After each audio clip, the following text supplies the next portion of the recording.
Levítico capítulo 17. O Senhor Deus mandou Moisés dar a Arão, aos filhos de Arão e a todo o povo de Israel as seguintes leis.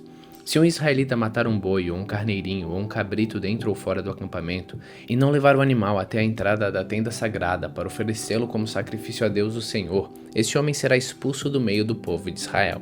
Ele é culpado, é como se tivesse matado uma pessoa. Portanto, os israelitas, em vez de matarem os animais no campo, deverão levá-los ao sacerdote, em frente da tenda sagrada. Ali matarão os animais e os apresentarão ao Senhor como oferta de paz. O sacerdote borrifará com sangue o altar que fica em frente da tenda sagrada, e ali queimará a gordura do animal. O cheiro dessa oferta é agradável ao Senhor. Daqui em diante e para sempre, os israelitas nunca mais oferecerão sacrifício aos demônios do deserto, pois se fizerem isso, estarão sendo infiéis a Deus. Todos os israelitas e todos os estrangeiros que vivem no meio do povo de Israel apresentarão ao Senhor as suas ofertas que são completamente queimadas, ou qualquer outro sacrifício, somente na entrada da tenda sagrada e em nenhum outro lugar. Quem desobedecer será expulso do meio do povo.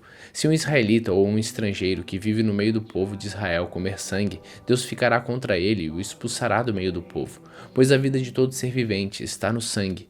É por isso que Deus mandou que o sangue dos animais oferecidos como sacrifício fosse derramado no altar, a fim de conseguir o perdão dos pecados do povo, pois é o sangue, isto é, a vida, que tira os pecados. Por isso, o Senhor diz que nenhum israelita e nenhum estrangeiro que vive no meio do povo podem comer sangue. Quando um israelita ou um estrangeiro que vive no meio do povo caçar um animal ou uma ave que se pode comer, ele deverá deixar que o sangue corra para o chão e depois deverá cobri-lo com terra. A vida de todo ser vivente está no sangue, e é por isso que Deus diz aos israelitas que não comam sangue de nenhum animal, pois o sangue é a vida. Quem comer sangue será expulso do meio do povo de Israel.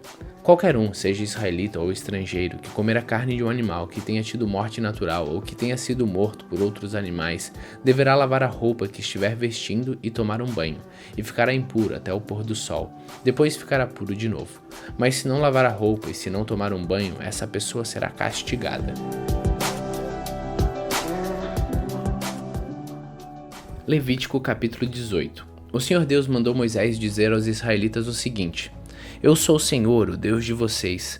Não sigam os costumes do povo do Egito, onde vocês moravam, nem os costumes do povo de Canaã, a terra para onde eu os estou levando. Não vivam de acordo com as leis desses povos. Pelo contrário, obedeçam às minhas leis e guardem os meus mandamentos. Eu sou o Senhor, o Deus de vocês. Se obedecerem às minhas leis e guardarem os meus mandamentos, vocês viverão. Eu sou o Senhor. O Senhor Deus deu as seguintes ordens para os homens de Israel: Não tenham relações sexuais com uma mulher que seja sua parente. Não tenha relações com a sua mãe. Isso seria uma vergonha para o seu pai e também para a sua mãe. Não tenha relações com qualquer outra mulher que pertença ao seu pai. Não tenha relações com a sua irmã, seja por parte de pai ou de mãe, ou somente por parte de pai. E não importa que ela tenha sido criada na mesma casa ou em outra. Não tenha relações com a sua neta. Isso seria uma vergonha para você. Não tenha relações com a sua irmã por parte somente de pai, pois ela é irmã mesmo. Não tenha relações com a sua tia, seja por parte de pai ou por parte de mãe. Não tenha relações com a mulher do seu tio por parte de pai, pois ela é sua tia. Não tenha relações com a sua nora. Não tenha relações com a sua cunhada. Isso seria uma vergonha para o seu irmão. Não tenha relações com a filha ou a neta de uma mulher com quem você já teve relações. É possível que ela seja sua parente. Isso seria uma imoralidade. Não case com a sua cunhada, irmã da sua esposa, enquanto estiver viva. Isso criaria inimizade entre as duas irmãs. Não tenha relações com uma mulher durante a menstruação.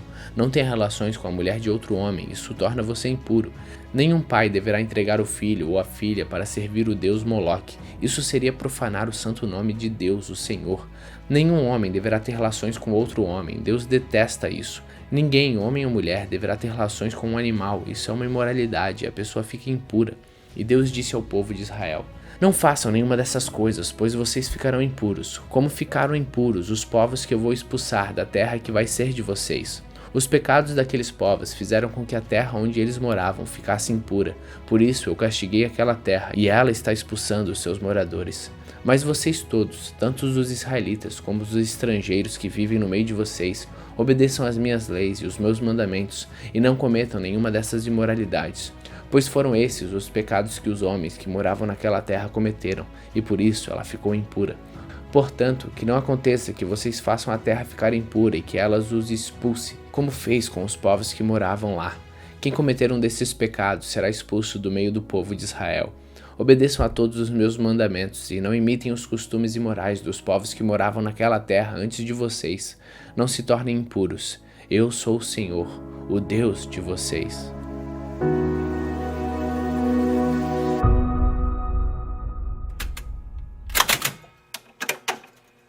Salmos capítulo 55.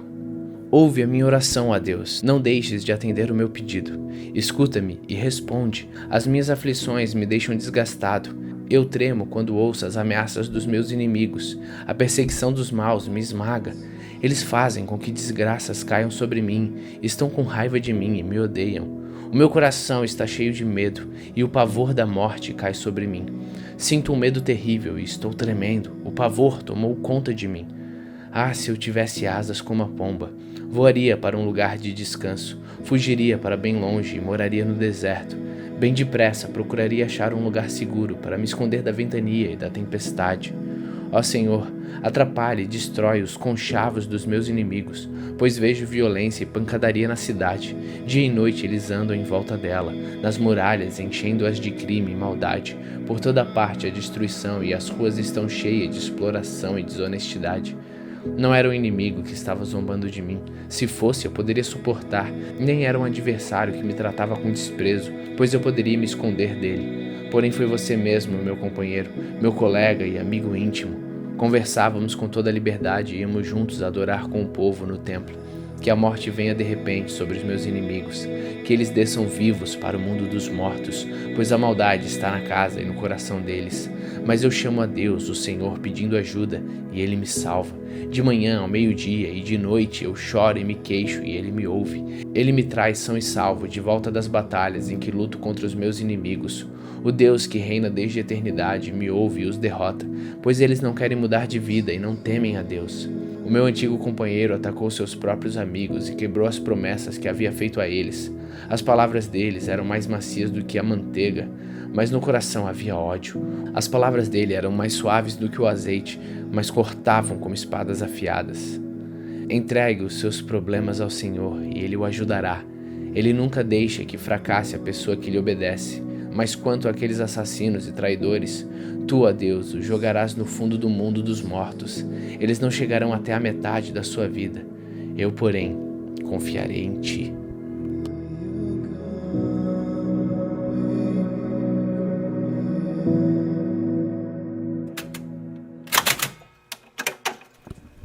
Lucas capítulo 19. Jesus entrou em Jericó e estava atravessando a cidade, e morava ali um homem rico chamado Zaqueu, que era chefe dos cobradores de impostos. Ele estava tentando ver quem era Jesus, mas não podia por causa da multidão, pois Zaqueu era muito baixo. Então correu adiante da multidão e subiu numa figueira brava para ver Jesus, que devia passar por ali. Quando Jesus chegou àquele lugar, olhou para cima e disse a Zaqueu: Zaqueu, desça depressa, pois hoje preciso ficar na sua casa. Zaqueu desceu depressa e o recebeu na sua casa com muita alegria. Todos os que viram isso começaram a resmungar. Este homem foi se hospedar na casa de um pecador. Zaqueu se levantou e disse ao Senhor: Escute, Senhor, eu vou dar metade dos meus bens aos pobres, e se roubei alguém, eu vou devolver 4 vezes mais.